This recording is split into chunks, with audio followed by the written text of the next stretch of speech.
අපි දන්නවා වෛද්‍යතුමනි මේ සෞඛ්‍ය ශාස්ත්‍රය ගත්තාම මේක ගොඩක් මූලධර්ම සහ මේ විශේෂයෙන්ම ආචාර ධර්මත් එක්ක තාමත් ළඟින් බැඳෙන දෙයක් තමයි වෛද්‍ය ශාස්ත්‍රය.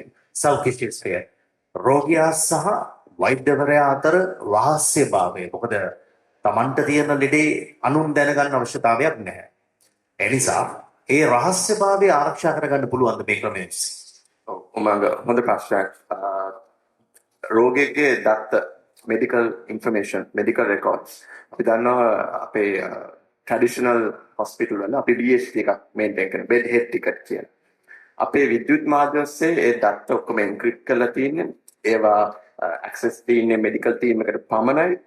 අපි data protection act එක ලංකාවේ act 9 2022 data protection act එක අනුව තමයි අපේ ටෙලිමෙඩිසින් සේවා ලබා දෙන්නේ. සහ අපේ ගුණාත්මක භාවය තවත් අහුරු වෙනවා.